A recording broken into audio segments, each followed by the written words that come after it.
আসসালামু আলাইকুম, কেমন আছেন সবাই? এসএম সাপ্লাইজ কিচেনে আপনাদেরকে স্বাগতম। আবারও নতুন একটি রেসিপি নিয়ে চলে আসলাম। আজকের রেসিপি নতুন আলু ও বাদাম দিয়ে চিকেন কারি। রান্নার জন্য এখানে পেঁয়াজ কুচি, আদা রসুন বাটা, বাদাম বাটা, নতুন আলু কেটে ধুয়ে পরিষ্কার করে নিয়েছি। চিকেনটাও কেটে ধুয়ে পরিষ্কার করে নিয়েছি। রান্নার জন্য প্যানে প্রথমে তেলটা দিয়ে দেব। তেলটা গরম হয়ে আসলে এখানে কিছু গোটা মশলা, দারচিনি, তেজপাতা, লবঙ্গ এবং গোলমরিচ দিয়ে কয়েক সেকেন্ড ভেজে নেব। এরপর দিয়ে দিব পেঁয়াজ কুচি। পেঁয়াজটাকেও কয়েক মিনিট ভেজে নিব।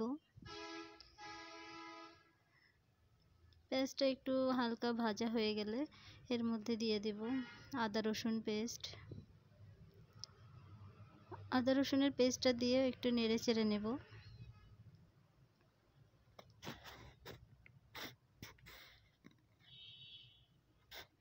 এরপর এখানে ধনিয়ার গুঁড়া, মরিচের গুঁড়া, হলুদ গুঁড়া, গরম মশলার গুঁড়া, স্বাদ মতো লবণ,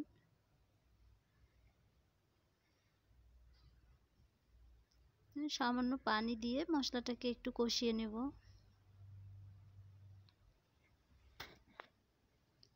মশলাটা কষানো হয়ে গেলে এ পর্যায়ে দিয়ে দেব বাদাম বাটা।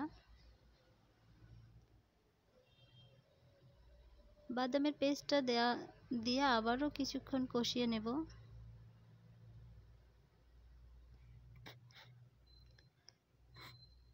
এরপর এখানে আলু এবং চিকেনটা দিয়ে দেব।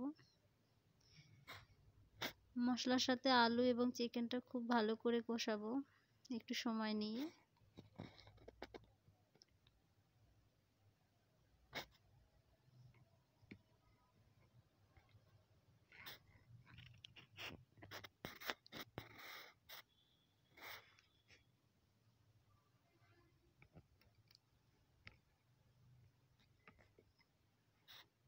একবার এভাবে বাদাম দিয়ে চিকেন রান্না করে দেখুন, খুব ভালো লাগবে আশা করি।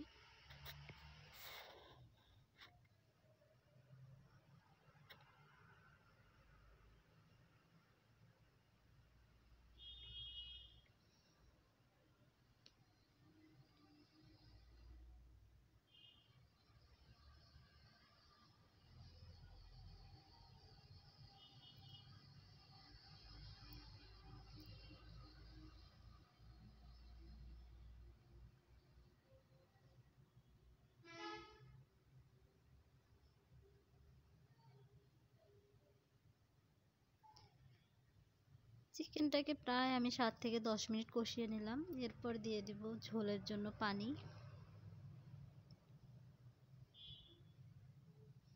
দিয়ে ঢাকনা দিয়ে রান্না করব।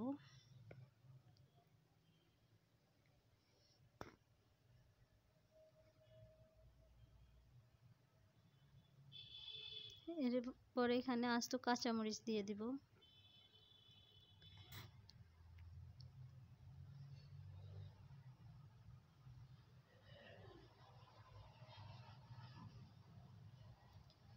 ভাজা জিরার গুঁড়া দিয়ে আরও কয়েক মিনিট রান্না করে নেব। রান্না একেবারে শেষ পর্যায়ে চলে আসছি। আপনারা ঝোল যেরকম রাখবেন সেরকমটাই রেখে নামাবেন।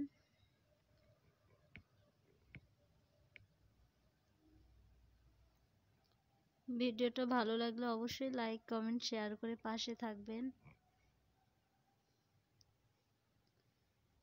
এতক্ষণ যারা আমার এই ভিডিওর সাথে আছেন তাদেরকে অনেক অনেক ভালোবাসা এবং অনেক ধন্যবাদ।